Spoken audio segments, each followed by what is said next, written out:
Dans le cadre des 90 ans de Notin, célébrés à l'occasion du week-end de Pâques, les visiteurs pouvaient découvrir un des tout premiers camping-cars de la marque encore roulant, un modèle de 1951 sur Renault R2060, ancêtre de la célébrissime goélette.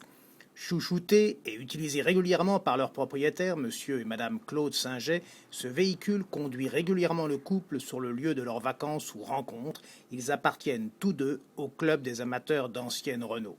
Certes, dans des conditions de confort un peu spartiates, les 44 chevaux du moteur 2,3 litres 4 cylindres essence ne pouvant propulser le véhicule qu'à 80 km/h, vent dans le dos, mais leur enthousiasme reste intact.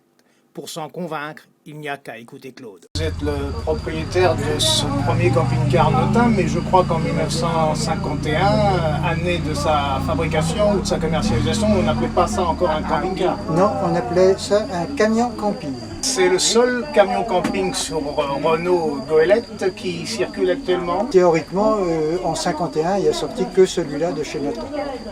Alors je me suis laissé dire qu'il avait dormi à l'abri une trentaine d'années sans jamais rouler. Oui, je l'ai mis malgré tout, 30 ans après, en route à la manivelle.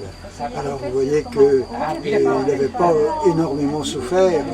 Donc la mécanique a redémarré. La mécanique a redémarré 30 ans après. Et au niveau intérieur, à part un revernir, si vous voulez, parce que le vernis travaille, craque, j'ai reverni. Donc on est sur du bois massif, poncé, verni. Poncé, verni, oui. Et le tour était joué, si je puis dire. Et c'est tout.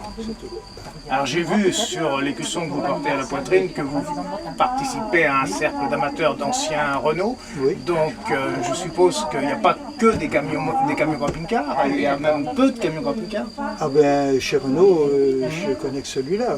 Alors ce qui est amusant, c'est que c'est votre camping-car actuellement, c'est-à-dire que quand vous voyagez, vous partez avec ce véhicule-là. Ah oui, oui, tout à fait. Alors vous devez être souvent interpellé, arrêté, sollicité. Ça fait 3 ans cette année, si vous voulez, on a fait le tour de Bretagne.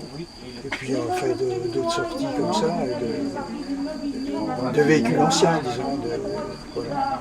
Alors le confort dans l'habitacle, il est à peu près finalement presque correspondant au confort d'un modèle moderne. Évidemment, les conditions routières doivent être un peu différentes. Tout à fait, oui, parce que un jour il m'est venu l'idée de passer par Chaudezeg, dans le Massif central, où on a des côtes qu'on monte en première et qu'on descend en première, vu la puissance des freins. Alors donc, ce qui veut dire 14 à l'heure. Il faut être très prudent et derrière les gens très patients. Enfin, ils sont derrière un véhicule de collection, donc ça peut aider.